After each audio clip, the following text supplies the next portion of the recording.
So when I was putting together the panels for this conference, one of the thoughts that I had was that both of you seem to um, talk a lot about Alzheimer's and cognitive issues.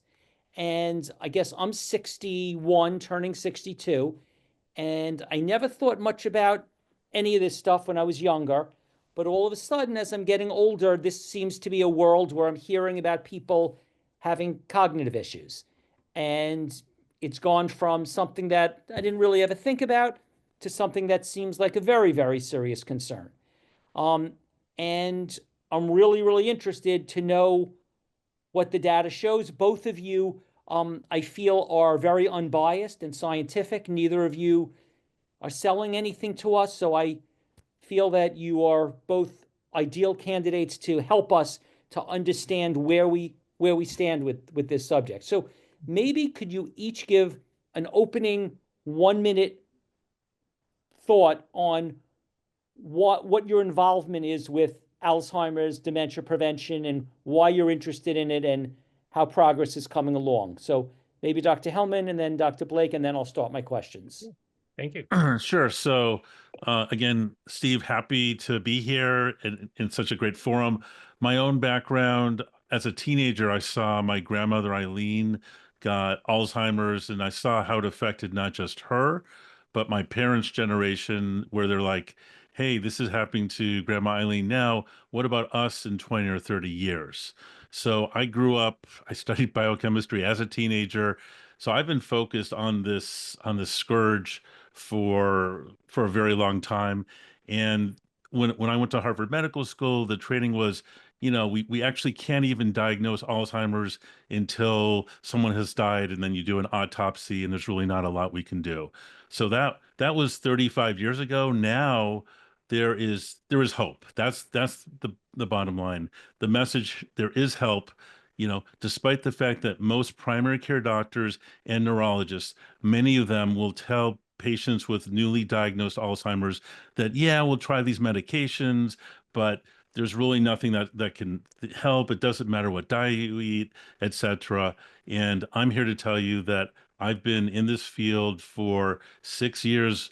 I say reversing Alzheimer's. I know it's controversial, but I have dozens of patients who I've brought back. I brought their brains back to life, and it's very inspiring. And yeah, but Alzheimer's is a complicated disease. There are anywhere between 30 and 200 root causes. Things, and we can get into those. Yeah, thank you. Yes, I've worked with many people with Alzheimer's disease and with mild cognitive impairment, which is sort of like the precursor to Alzheimer's disease.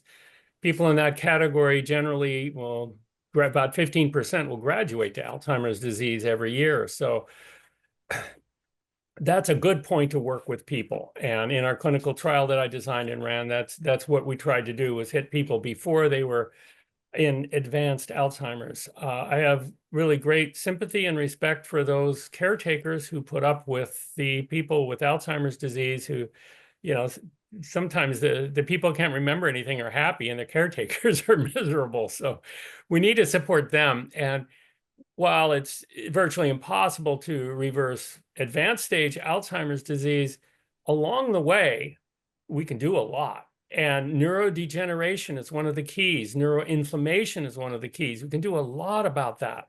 And a change of diet, contrary to what you may have learned and now know better, is really a huge thing.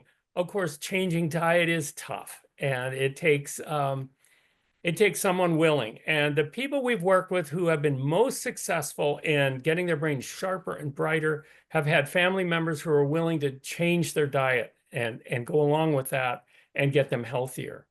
So I wrote a book, Nutrients from Memory, that basically outlines the Hawaii dementia prevention trial that I wrote and ran. And there's also a paper on it. They're both on my website, drsteveblake.com.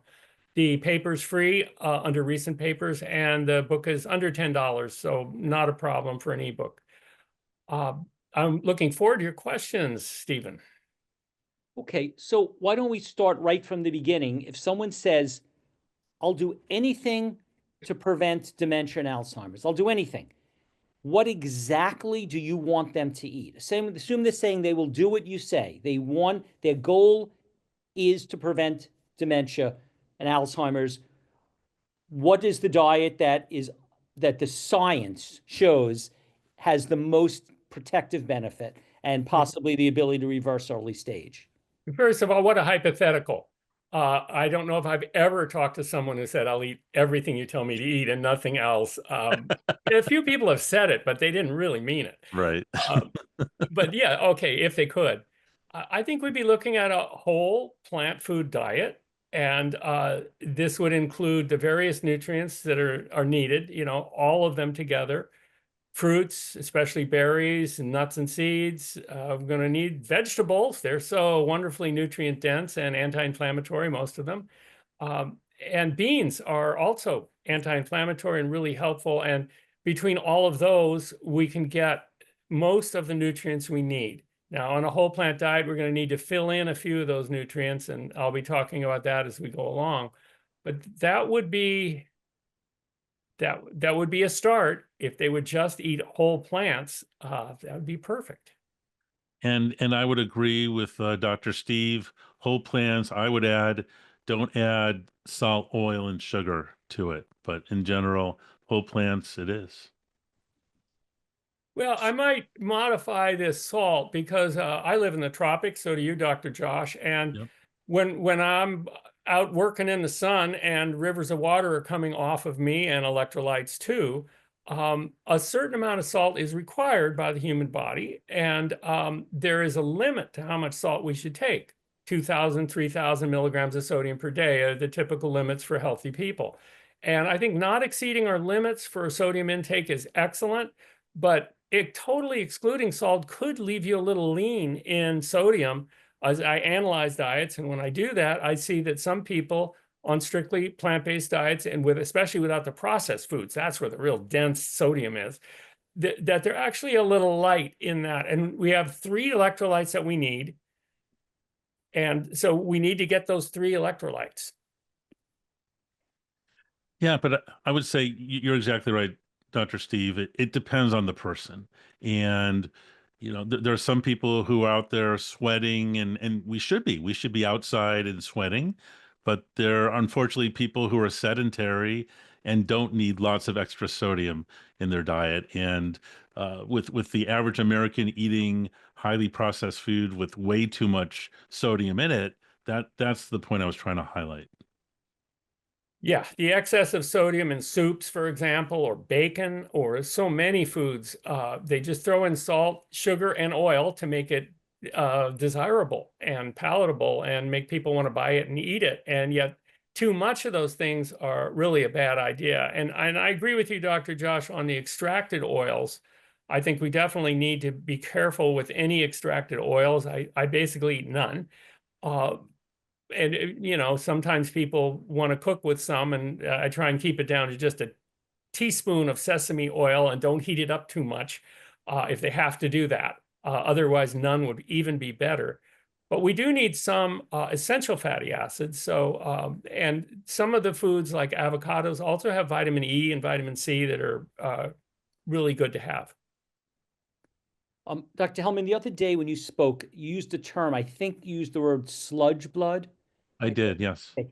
And you were referring to that like oil and maybe fats had an impact on this. True. There are other speakers like Dr. Dale Bredesen, who speaks about memory and dementia, who seems to say that let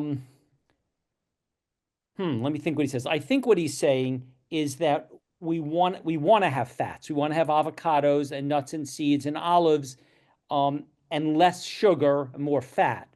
And Gabriel Cousins seems to be in the same camp where they're saying like, so there's the keto diet that like Dale Bredesen's talking about, or he's saying mostly vegan but a little keto.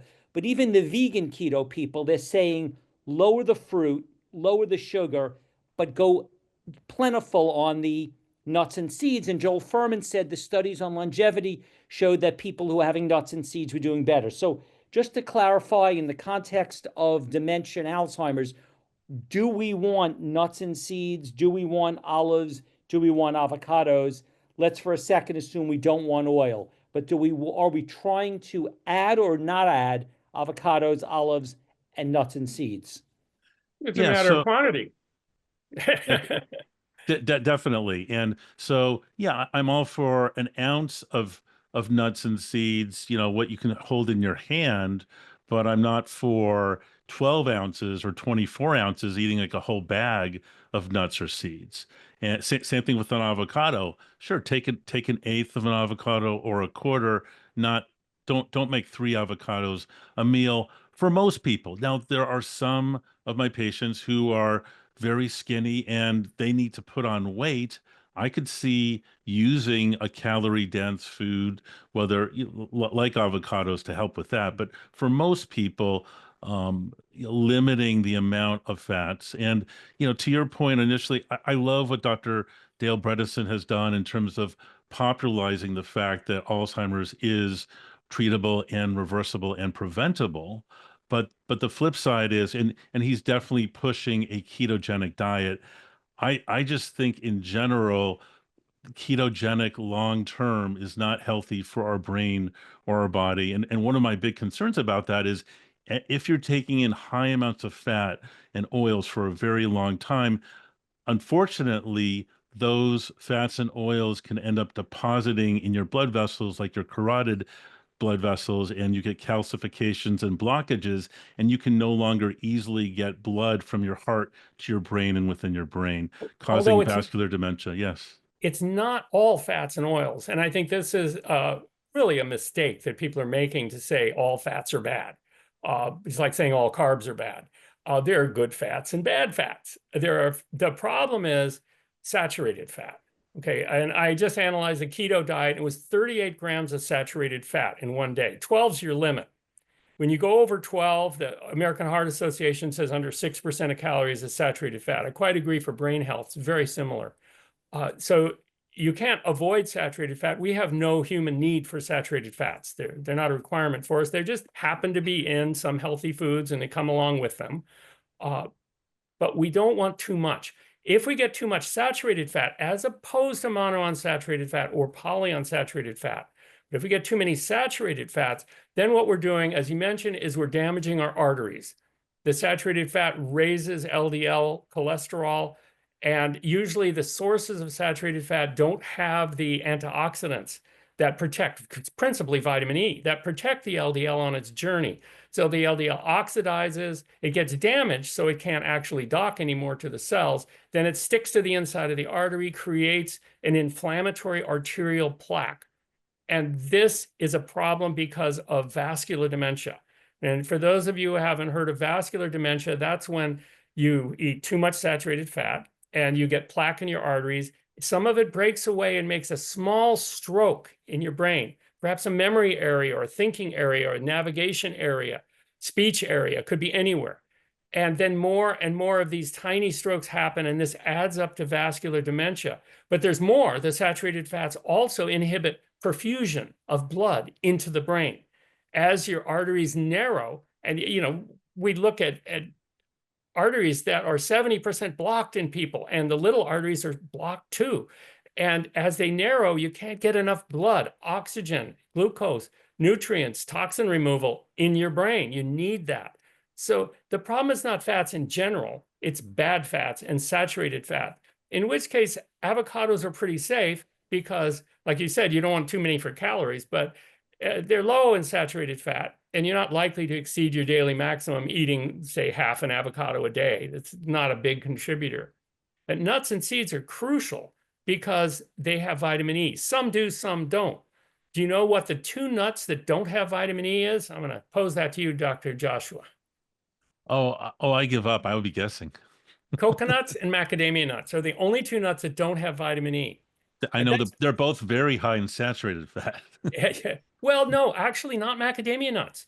Really? Macadamia nuts are almost pure monounsaturated fats, principally oleic and palmitoleic acid. They're extremely high in monounsaturated fats, and they're actually quite low in saturated. Coconut, super high, 82 to 94% saturated fats.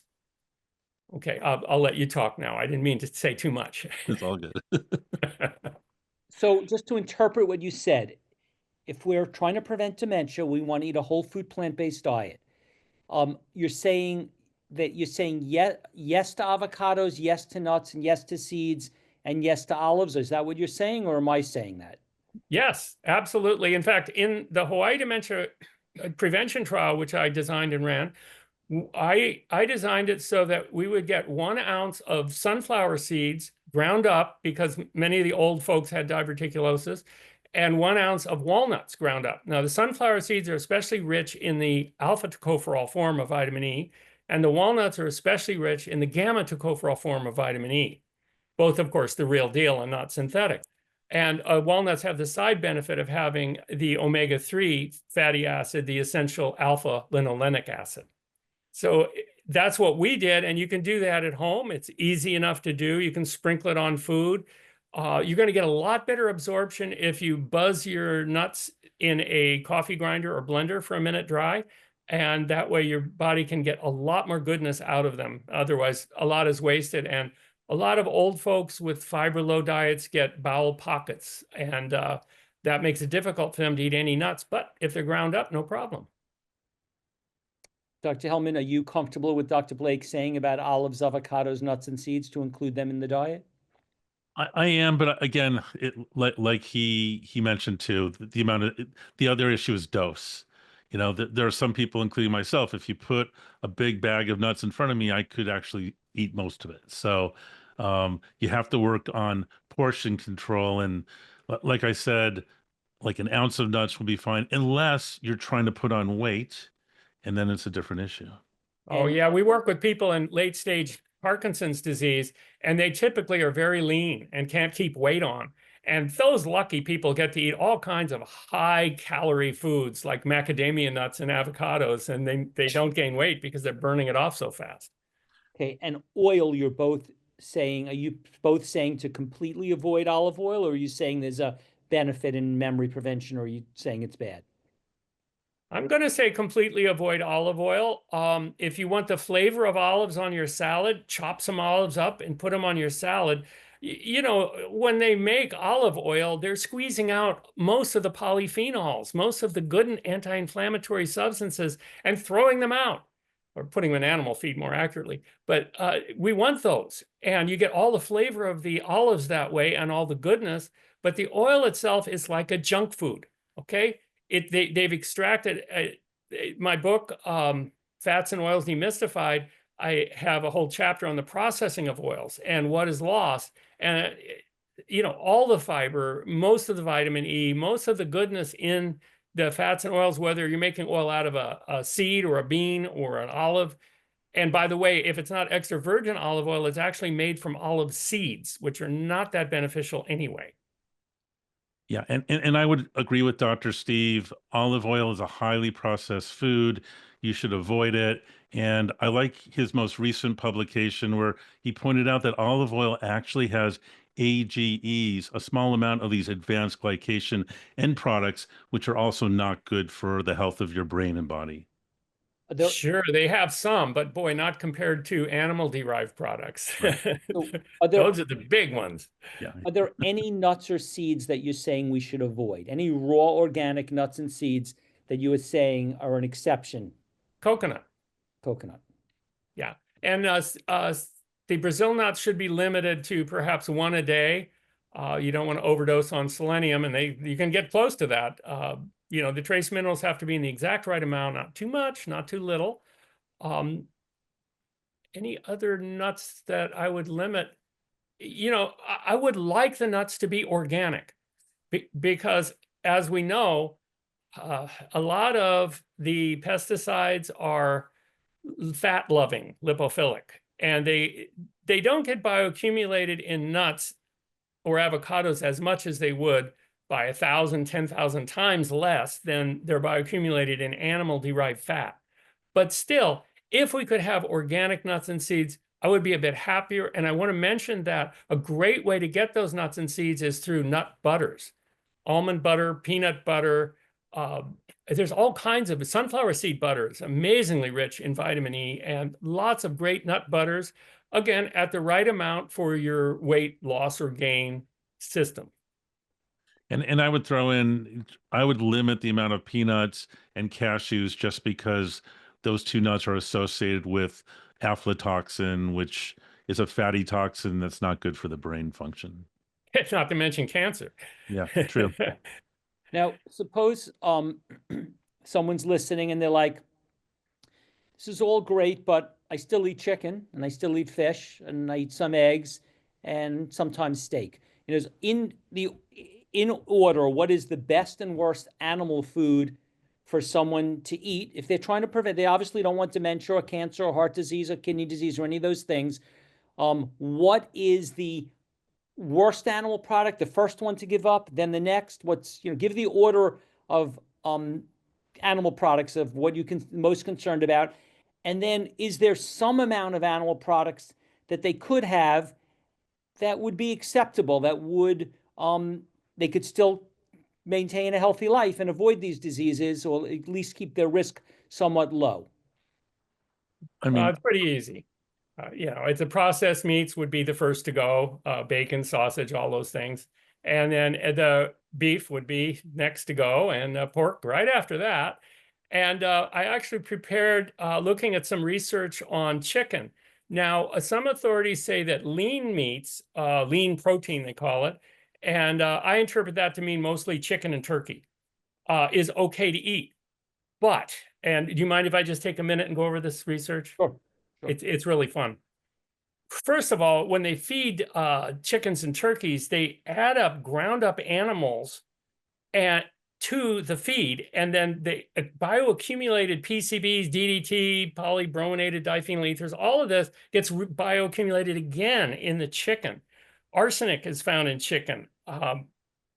Chicken soup has lead above the acceptable levels. Dioxins and PCBs are highest in turkey. Interesting. And study after study, environmental health perspective study, poultry and red meat contribute to the body burden of polybrominated diphenyl ethers. These are potent cancer-causing chemicals. They're also extremely bad for the brain. They interrupt the ability for us to make dopamine in the brain, which for Parkinson's disease is really bad.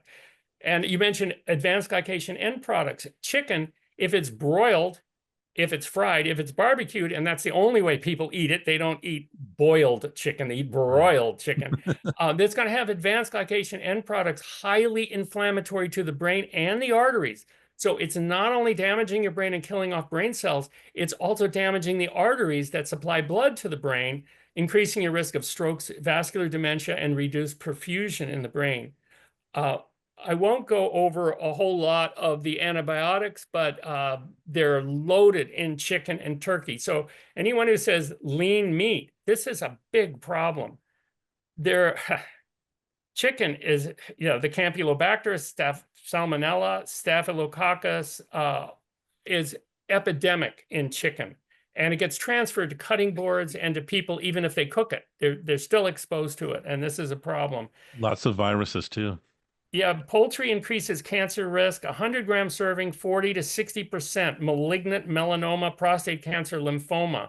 That's a 2019 study.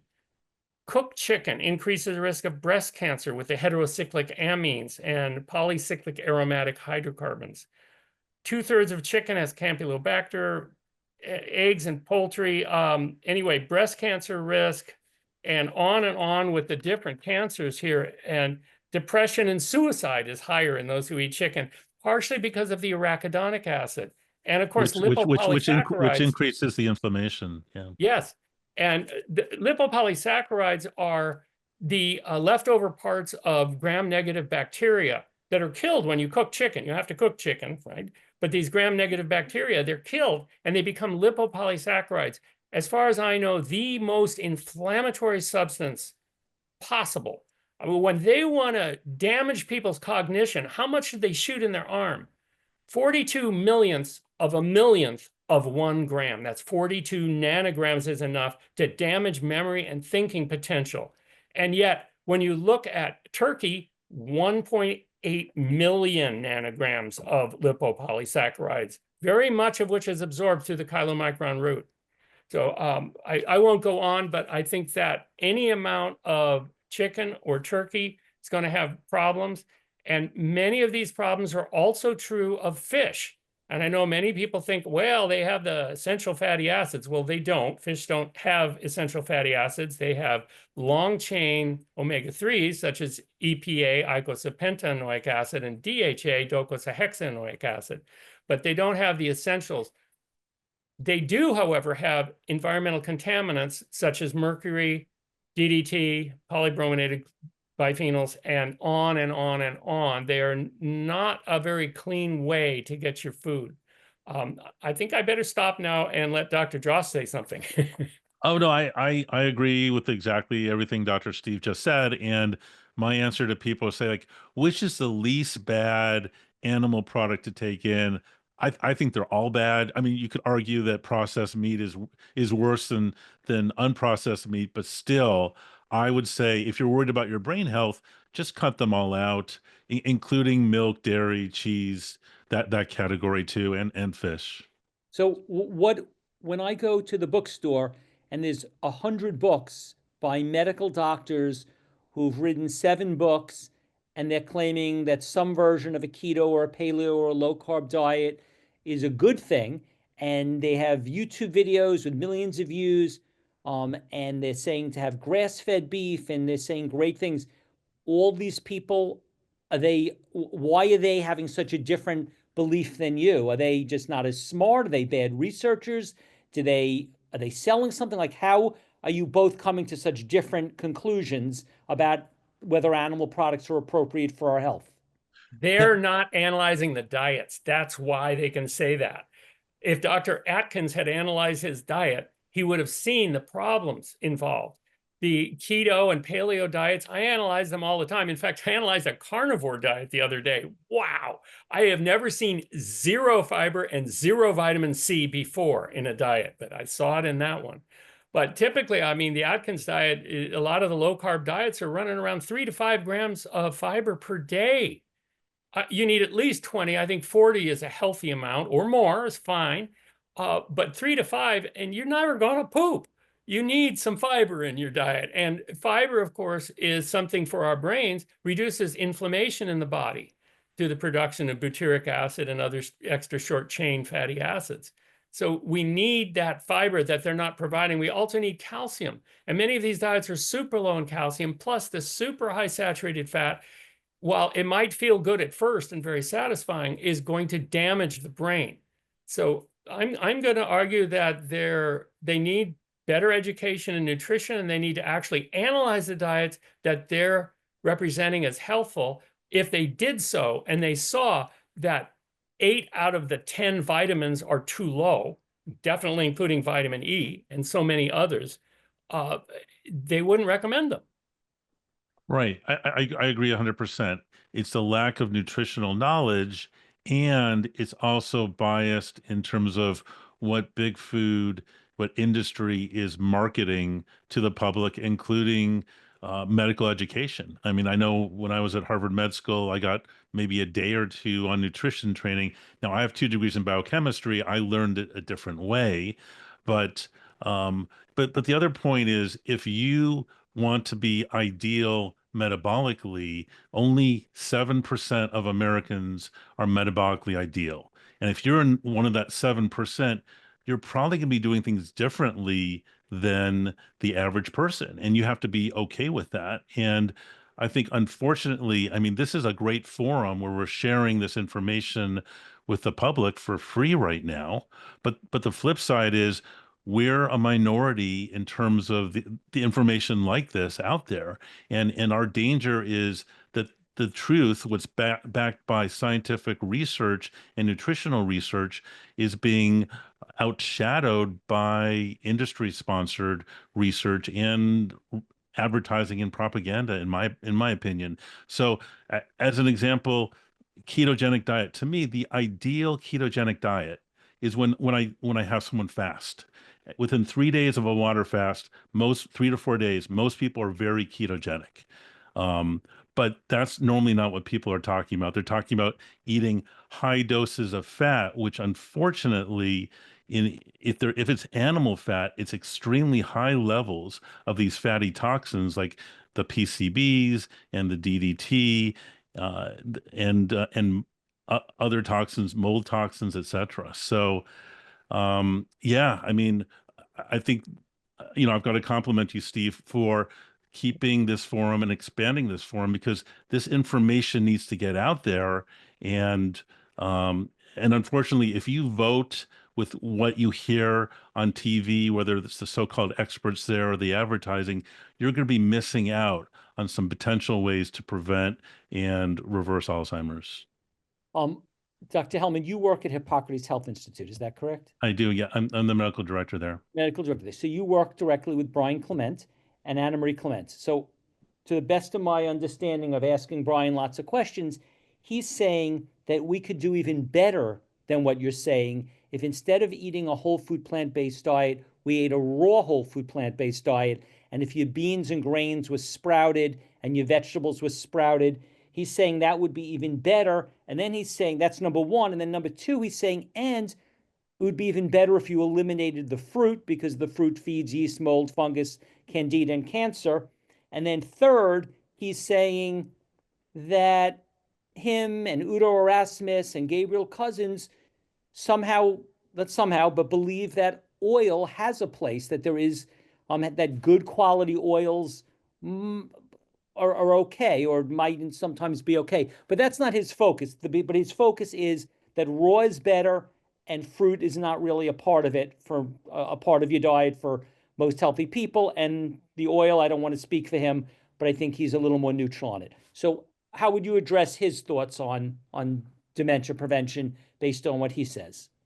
Right. I mean, I think we've agreed to disagree. So at least based on the research I've seen, I am in favor of a mainly raw diet, but I'm not opposed to people eating whole plants. But I think the key is you want to eliminate animal products. So that's number one. Number two, I'm not a fan of oils, and we've talked about why. And then the third point is I'm not against fruit. Eating whole fruit, I don't see the evidence against eating whole fruit. And we've actually talked about some fruit today. We talked about avocado. Avocado is a fruit. So, yeah. So, We mean the other type of fruits, though. right. You mean the fruits that happen to be higher in carbohydrates, but still, I don't think for most people, if you're eating whole fruits, it's an issue. Where people get caught up is if they're eating foods that have processed added sugars. But Um, not to be disrespectful to sure. you, to Brian, to me, to anyone, but let's forget about all of our own opinions. Right. What does all the data and science on disease prevention and dementia prevention say about berries and fruit? Is this something we want in or out, not based on anyone's opinion, but is there data that supports that it's either good or bad? Yeah, so there's tons of research on anthocyanins in berries, like blueberries, strawberries, and red grapes. And that's, in fact, one of the interventions we used in the Hawaii Dementia Prevention Trial. And these anthocyanins are tremendously valuable. They travel through the blood-brain barrier, they go up into the brain, they protect the brain cells from death. This is just what we want. And those are found only in whole fruit. Now, the thing with fruit is you need to look at the glycemic load of each fruit that you eat, not glycemic index, because that's extremely inaccurate. And I think that has misled some well-meaning people by looking at glycemic index. It does not apply. For example, watermelon has a glycemic index that shows that it really raises blood sugar. But if you look at the glycemic load, it reflects the fact that, there's very little sugar in watermelon, even though it goes fast into your bloodstream. It is not going to raise your blood sugar, even if you eat several cups of watermelon. So, and watermelon has lycopene, which is a really valuable carotenoid that's antioxidant and fat-soluble antioxidant. It's very rare and good. So you need to look at each fruit and its glycemic load. And what you'll find is that the research shows that these fruits lower your risk. For example, the berries and many of the fruits lower your risk of diabetes. Now, okay, they have sugar in them, but not much. And as Dr. Josh pointed out, if they're eaten whole and chewed, swallowed, the fiber and the chewing slows down the absorption. A little sugar goes in the bloodstream, a little is burned up, a little more goes in the bloodstream. We have to look at the curve of blood sugar after you eat it, and many studies have done this, and you see that the blood sugar never rises. Now, we want blood sugar between, say, 70 and 90 milligrams per deciliter. We don't want it higher. We don't want it lower. Too low and we start feeling dizzy, and too high, we get into prediabetes. So in that range is where we want to be. And fruit helps keep us in that range on a short level. So for instance, if you're eating oatmeal and blueberries, the blueberries may boost your blood sugar just a little, not ever over the amount they should go. Not enough to feed cancer cells, not enough to be a problem. Once the fruit is burned up, then the oatmeal kicks in with its slower starch, and it provides a steady stream of slow sugars into the bloodstream, exactly what we need. Sugar is not the enemy, but the goal is to keep our blood sugar 70 to 90 all the time and not go too high or too low. So in that sense, sugar is very valuable for our bodies to work properly. And by the way, cancer can feed on oils as well as sugars. It's very adaptable, isn't it? That's what the research shows, that fruit actually lowers your risk of diseases. And we are primates, after all. What about bananas?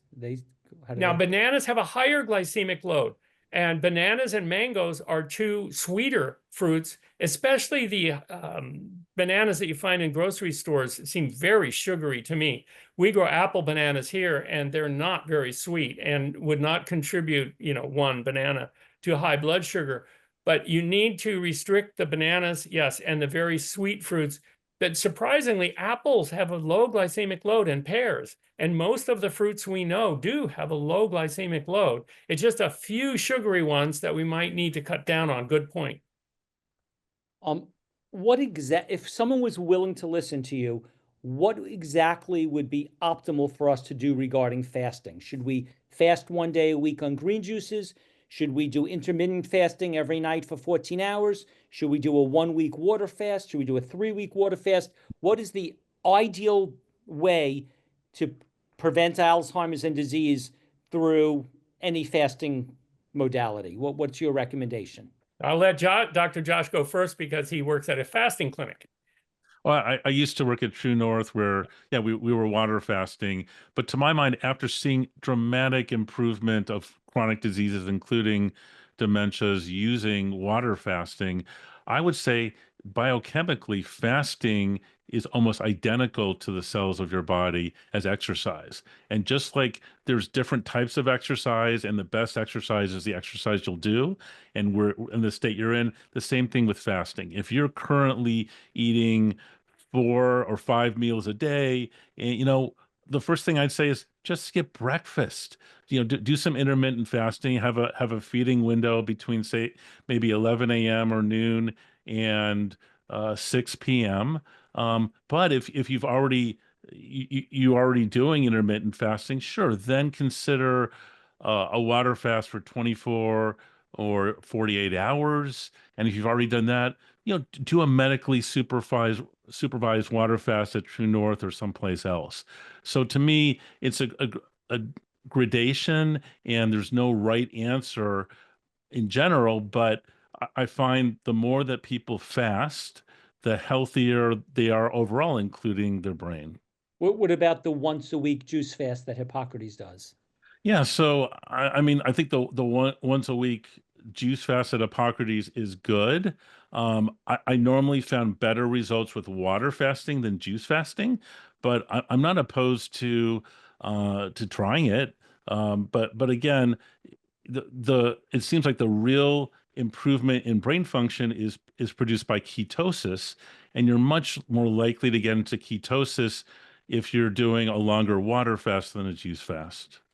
Well, I'd have to say that my experience with fasting, first introduced studying European naturopathy, and fasting has been used in Europe for centuries, and it's very, very well understood. Now, we all know that those PCBs and organochlorines and all those fat-loving chemicals are stuck in our body fat, and this is inevitable. And when we're fasting, what are we burning? We're burning our body fat. And what's happening is those very damaging chemicals are going into our bloodstream. Now, two scenarios. One, you're water fasting, you have no antioxidants at all. So you're doing it without carotene, without vitamin C. There's no protection to your blood vessels during that time, and they will be damaged by those toxins coming out of your cells, which is why in Europe, the Buchinger fasting method is always used, and water fasting is not used anymore, not since 1970. They stopped using it because of damage. And so to be perfectly safe, what they do is a system where you're taking broth, like a potato broth, celery broth, vegetable broths. They're not sweet, but what they do is they help alkalize your body from all these acidic toxins. And they're also doing, on total, usually about 200 or 300 calories per day as juice fasting, typically vegetable juice rather than fruit juice to keep the sugars down. And these vegetable juices are very rich in the carotenoids and the vitamin C, and they're protecting our blood vessels and our heart and our brain from these tremendously damaging fat-soluble pollutants that are normally killing brain cells during a water fast. So you have gradations. The water fast is more powerful, faster, more dramatic effects, and more damage. I prefer no damage. You feel great, and you're protecting your blood vessels during the fast with they use both broth and freshly made juices and often herbal teas along with that. For example, in a longer fast, the herbal tea may assist digestion if it's slowing down from a longer fast. So this is a Buchinger fast. You can look it up. There's tons of research on it. And they have completely concluded that water fasting is too dangerous for them. And I feel that way too. I know I've done both. I've done water fasting and I've done the Buchinger fasting. And I've talked to a lot of people who've tried one and the other. And the problem with the Buchinger fasting is you just don't suffer enough. You know, it's actually quite pleasant. Actually, with water fasting, after the first 2 days, Yeah. normally hunger goes away. So I didn't see a lot of suffering. Yeah. In terms of supplementation, almost every speaker says that we should take B12. And I've heard that some speakers have said we should take it specifically for memory. And then people say to take DHA, EPA for memory. Dr. Furman says that he's treated a lot of vegans and some of them got dementia, and he believes it was because of that. So do you agree that we should all take B12 and DHA, EPA? And what other nutritional supplements would you advise if our goal is to make sure our memory and mind stay good? Yeah, I mean, I agree with Dr. Furman, and I would add vitamin D. I would add other things, but I would add vitamin D to that list too. Because Well, I have some problems. most people I see are deficient in vitamin D. Yeah. Yeah, I have some problems with DHA, EPA supplementation. These are 5 and 6 times desaturated. They are the most fragile fatty acids with regard to rancidity of any of the fatty acids. And when they are made, they become rancid. One study looked at South African factories where they made fish oil. A lot of the fish oil is made there. And they found that 91% was rancid at the factory. Before it's bottled, shipped, stored, goes to your cabinet, it's going to be rancid. Rancid DHA is going to create DNA adducts and increase your risk of cancer. Okay, but we do want to make DHA in our bodies, right? We can do that. So the key is, the other problem, of course, pollution. These fish oils are the most polluted with polychlorinated biphenyls, polybrominated diphenyl ethers, organochlorines like lindane, aldrin, dieldrin, heptachlor, all of those. So we really don't want to eat fish oil at all because of the pollution and the rancidity. Now, algae gets around the pollution. Fish don't make these things, they get it from algae. And so you have algal-based DHA and EPA, you can get around the pollution, but it's still rancid. Okay, is there another way we can have adequate DHA and EPA in our brains? Yes, there is. I have a whole chapter in my book, Fats and Oils Demystified. It's also under $10 on my website, drsteveblake.com, complete with quizzes and all that. We make it from the essential omega-3, alpha-linolenic acid. This alpha-linolenic acid is made into, the first step is a delta-6 desaturase that makes it, instead of 3 times, 4 times desaturated, then elongates, makes it from 18 to 20, and then delta-5 desaturated, which reaches down from the 20 to the 15 point, and now it's EPA. There it is. We just made it. Now, in order to make EPA, we need certain nutrients. Okay, we've got to have enough B3, B6, B12, vitamin E. These are crucial in order to make it. We also need certain minerals. And there's a list of minerals in my book. It's, manganese and iron, calcium, magnesium are needed. So if we have adequate nutrition, we can easily make enough. Now, it's been pointed out that vegans have lower blood DHA than the ones who are taking the DHA, but it can also be pointed out that people who eat cholesterol have higher cholesterol, and people who don't eat cholesterol have lower cholesterol in their blood. Is that a bad thing? No.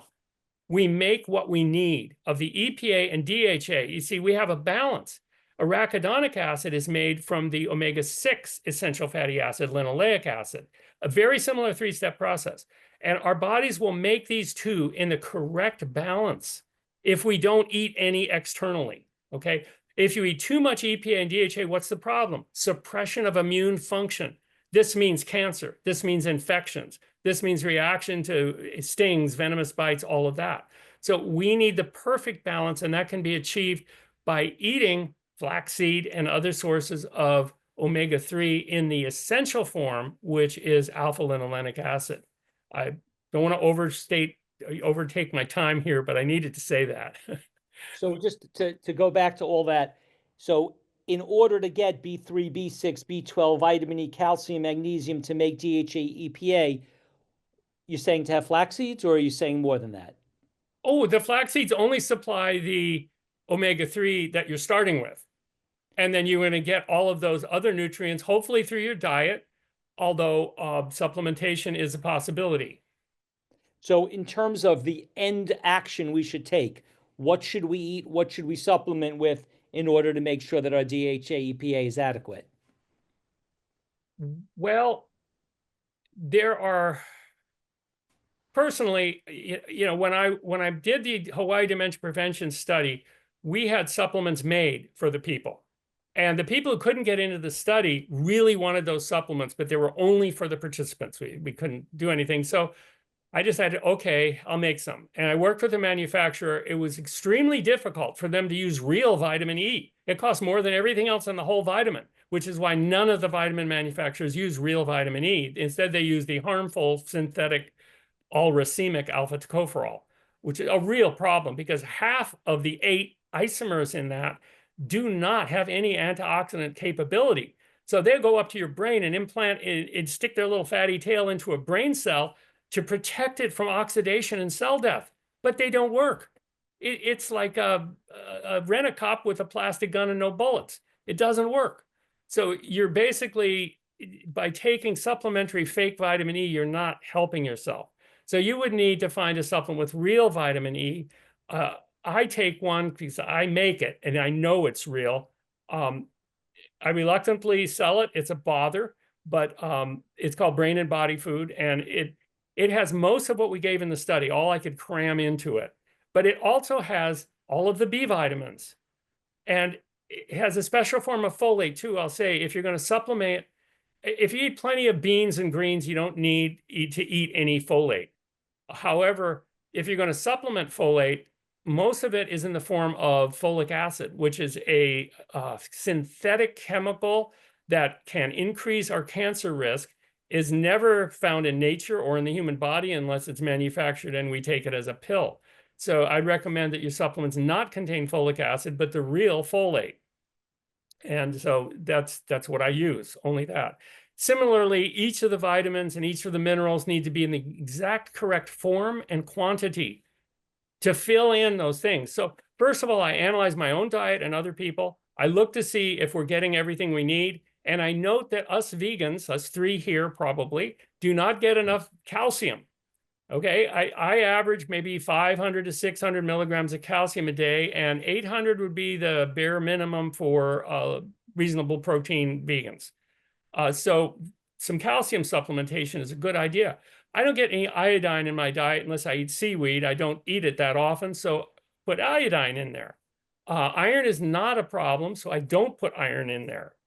If you were pregnant woman or after an injury, you might need some iron, but most people don't, especially over 50.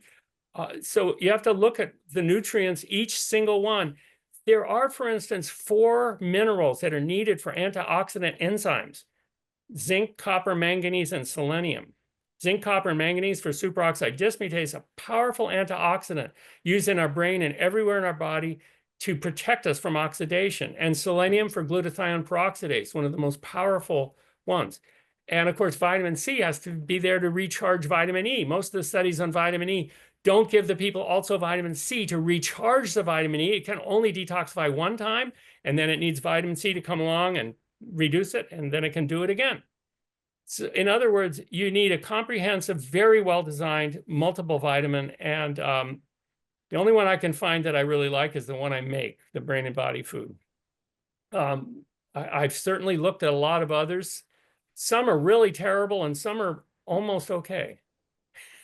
And if we take an algae oil that claims that they do everything to make it not rancid, and they use the highest systems to prevent any kind of rancidity and decay, is that an option? That would be Yes, the I mean, best of the that's preformed EPA, DHA, yes. yeah, and that's what I recommend. And I recommend you go with a brand where you can actually look at the analysis for the of the batch that you're about to take or buy and make sure it's not rancid. And to Dr. Steve's point, I would not recommend fish oils because most of them are rancid. And I would also encourage people, if you are going to supplement with algae oil, to keep it refrigerated so that it doesn't become more rancid. Refrigerated in a dark container. Light, heat, and oxygen create rancidity. It's difficult. Do the two of you take EPA, DHA oil I right do. now? I do, yes. No, I certainly don't. And I have no need for it because I get all of those nutrients it takes to make my own EPA, and DHA is made in a very similar way. And I get adequate alpha-linolenic acid. And very important point, I don't take in excess omega-6 because the omega-6 competes for that delta-6 desaturase. And that is the limiting enzyme in creating the EPA in the body. So this is my system, and it's based on the best science and all explained in my textbook, Fats and Oils Demystified, in great detail. A whole chapter on the making of vitamin EPA in the human body. Yeah, and the unfortunate thing is the average American diet has way too much omega-6 to compare to omega-3. Yeah, and even a lot of vegan diets too. Yeah, you have to make an effort to do that, but it's certainly not a problem. Most of those omega-6 excesses come from oils, especially in fried foods. And so if you're not eating the fried foods and the oils, it's much easier to get a reasonable amount of omega-6. When I analyze diets by vegans, I find that most of them are not getting excessive amounts of omega-6. It's pretty, I have a balanced ratio. The perfect ratio should be about 3-to-1, omega-6 to omega-3.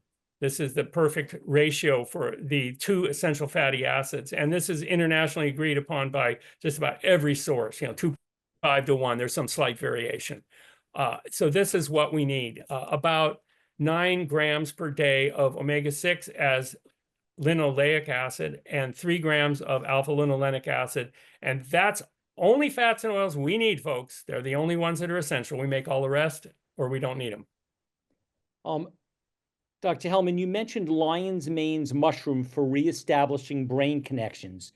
What is the current scientific understanding of its mechanisms of action in supporting cognitive function? Yes, so it's interesting. Lion's mane has been shown to reverse Alzheimer's or mild cognitive impairment at a dose of 1,000 milligrams a day for 49 weeks. And the mechanism is it increases the number of neurons and also neural connections. Another great way to do that is brain-derived neurotropic factor. that I know Dr. Josh and I love exercise, and that creates brain-derived neurotropic factor, making those very same connections. And there's a lot of medicinal mushrooms that are really helpful for your brain, and including mushrooms in the diet is a great way to get them too. Agreed. And I think exercise is better than any supplement we could talk about. Yeah, you need to utilize the food. You need to get it circulated. And it increases perfusion to the brain too. It's very important.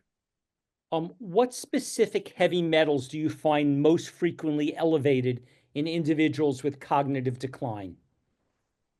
Lead, I see a lot of mercury. mercury. Yeah. And mercury is principally from fish. That's where you get it.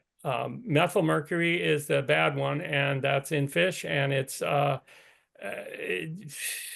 very high in tuna. The longer lived, larger fish have the most mercury. So those would be the first ones to avoid. Some people have used the term that Alzheimer's is type 3 diabetes. Do you resonate with that term, that dementia is just an extension of diabetes that got more out of control?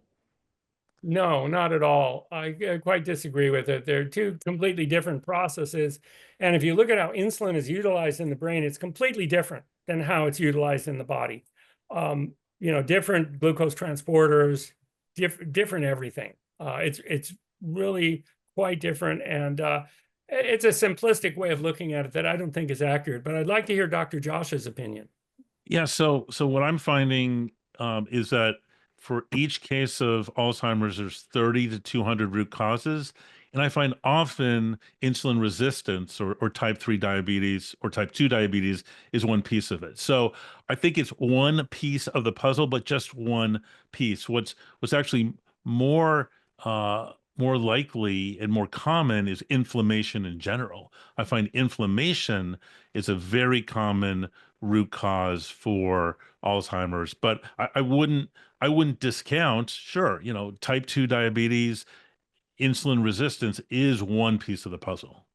And one of the ways that works is that when you have insulin resistance, your blood sugars remain high, and that glycates your hemoglobin. It also glycates everything else and creates advanced glycation end products, triggering the RAGE receptor into the brain and creating brain inflammation.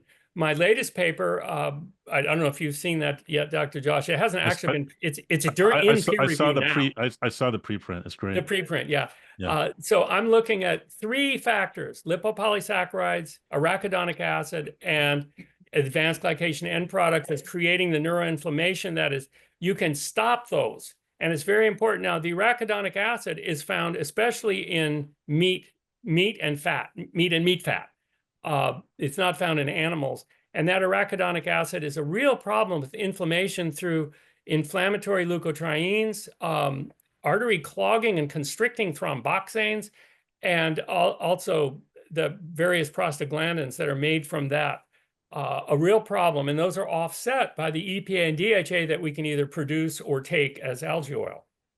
Right. And I've started offering an FDA-approved for compassionate use drug that decreases inflammation using galectin-3, and I've seen good results so far with it. And the way it works is to decrease inflammation. So, yeah, although with arachidonic acid, the way it works is you eat some chicken, you get too much arachidonic acid, then that is processed into inflammatory leukotrienes and pain-causing prostaglandins. So you take some aspirin or Advil, what does that do? It blocks the cyclooxygenase enzyme that makes the arachidonic acid into these pain and inflammatory substances. Why not just quit eating it instead of taking a drug with its own side effects in order to counter what you're eating?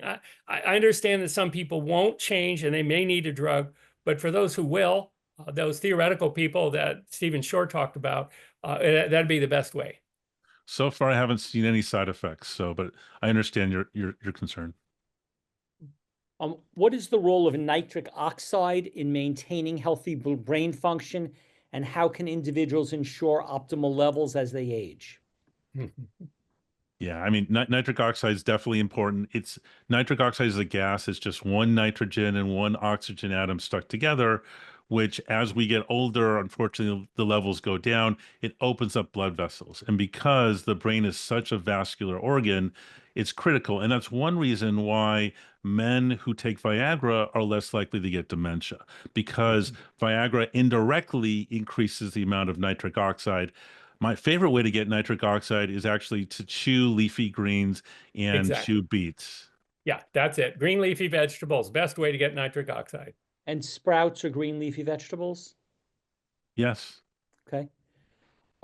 In terms of non-food things, such as our 2025 lifestyle, where we're on phones and computers and we watch TV, um, as opposed to maybe 100 years ago where you walked around more and you were more physically active and you didn't have screens. I mean, is sitting at home for 3 hours a night watching TV as opposed to reading contributing to cognitive decline? Like, should we be avoiding screens and TVs and just reading and talking? It's the stress that is really getting us, especially in these days of news. Stress is a big factor, and sleep. Those are two huge factors in keeping our brains sharp. And Yeah. personally, I use exercise to reduce the stress and improve my sleep. Go ahead, Dr. Josh. Oh, I was just going to say, you triggered me talking about electronics and lifestyle.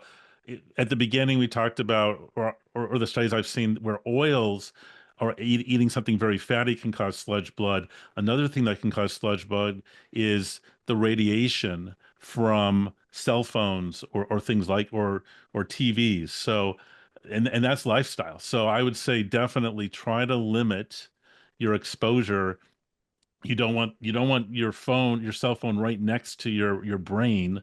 And yeah, you also want to decrease stress, because I've seen the worst results in dementia patients who are under a amount of stress and are not able to reduce the stress. So Yeah, or poor sleep too. We Oh do yeah. testing. Our neuropsychology branch does testing of people, and if they didn't get good sleep, or if they're all stressed out, and especially if they're anxious and really worried about the test, they'll do much worse. If they can just relax and breathe a little bit, and we have a really nice office manager who helps people to relax, and it boosts their score up wonderfully. So sometimes people will listen to your lectures and you say not to have cigarettes because it causes cancer, and people do not have cigarettes because of that. They clearly believe that cigarettes is really bad. But when you say don't have stress, most people are like not taking that very seriously. They go with the TV shows something, people are either Democrat or Republican. Very often they're angry at the other side. They watch the news, they get all angry, and no one really thinks that's a health issue or a stress issue. Are you saying that each time we get angry and get aggressive and get resentful and get mad, that that's like smoking a cigarette? Or are you saying, no, it's fine. Stress isn't really, we just say it's not really a cause of anything? I mean, Oh, help me sure. out The with what you stress do. burns up B vitamins like crazy, for one thing. You can cook most of your B vitamins right out of your bloodstream if you're really angry. Stress, we need stress control measures. And maybe I'm not an expert in that, not being a super relaxed person, but each person has their own way you reduce the impact of the stresses. You can reduce the stresses in your life. For example, if you're driving in a car through traffic, you're late. You just had a big hit of coffee. You got the news on full blast. And since you're late, you're driving too fast. You can actually eliminate a lot of those sources of stress. Leave a little early, have some soothing tea instead of stimulating tea, put on some nice music instead of the news. You can actually reduce the stresses on your body, and then even more important, reduce the impact of those stresses on your body. For instance, if you're driving along, you can say, oh, look at that driver, he did something terrible. Well, you can also say, wow, he used a blinker, cool. So you can focus on the positive and reduce your stress. You can change your reaction to these stressful things. There's a very brief version of stress control and relaxation covered in some detail in my book, Healing Medicine, also available on my website, drsteveblake.com. Yeah, and I would say even so you're not going to eliminate all stress. I mean, we're not designed to just sit, sleep in bed all day long and have zero stress. But the key is to limit the amount and know what to do if you're late and you're caught in traffic. And one thing I find that's easy is you just take a deep breath and slowly breathe out. So understanding what works for you to reduce the stress, and you're right, Steve, that our society doesn't understand generally the huge health impacts that excess stress can be. And we're not designed to be checking our phone every 5 minutes to look at social media or see if our boss is trying to reach us. You can So go 5 minutes. and Anna Coulter here like singing. Yeah, the key is find what works for you and do that. If singing when you're late will relieve your stress, then go ahead and sing. How do we detoxify mercury and other heavy metals out of our body and out of our brain? They go away after a period of time. They've done studies on, women who eat tuna, and their levels of mercury go up in their body, but over time they go down. Our body does eliminate that. And of course, a lot of good fiber and plant foods are going to assist that. But even arsenic also is slowly depleted by our body. The key is not taking it in anymore and allowing it to exit and not replacing it with more toxins. Yeah, I find that, yes, there is a slow rate that heavy metals get detoxified, but often if they're too high, there's specific things you can do to lower it more quickly. So one is you can take binding agents like Pectosol is one of my favorites. There's IV chelation agents if you're having medical effects, health effects from these heavy metals, and then what I'm also seeing great results with is something called total plasma exchange, where you basically take blood out of one arm, get rid of it, including the heavy metals, and then the other arm you put in albumin, human albumin. You put protein back in the other arm. And I will say that unfortunately, heavy metals can be sequestered and hidden in the body in places in biofilm. Parasites will use heavy metals as a weapon against other bugs. So parasites, and many of my patients have parasites in their brain and elsewhere. Those parasites can actually hold on to heavy metals that you're not You going to mean find. RFK? What's that? Yeah. Including Yeah. RFK Jr. What about far red infrared saunas? I'm a big fan because that can help not just with detoxification, but recharging and energizing mitochondria. And mitochondria are present in almost every cell of the body, producing energy and helping remove toxins. If someone wants to follow up with you, Dr. Helman, do you do personal consultations? Do you have books? Do you have a website? How would someone follow up and get more communication with you if they wanted to? Yeah, I don't have any books yet. I do have some online programs. They can find me at drjosh.com, drjosh.com. They can also reach me on my email, which is drjosh, drjosh, at drjosh.com. And then I'm also on social media under Green Brains MD. That's Green Brains with an S, MD. And yeah, that's my focus now is reversing Alzheimer's, preventing dementia. And thank you, Steve, for a wonderful panel. Do you offer personal phone consultations? I do phone, Zoom. I'm licensed in 14 states, so the answer is yes. Okay, great. And Dr. Blake, how about you if we wanted to stay in touch with you? Well, my website is drsteveblake.com. Looks a lot like the listing under my name here. My website has many of my 25 or 30 books that are available, generally under $10. And I do have, there's only two supplements that I use. One is a ginkgo ginseng supplement I just put together, both standardized extracts, really nice for brains, I will say. Helps get the blood penetrate and help the energy that is so important. And browsing through the list here of the various books, there's yeah, some giant books on herbs, vitamins and minerals demystified, a McGraw-Hill textbook they asked me to write for them.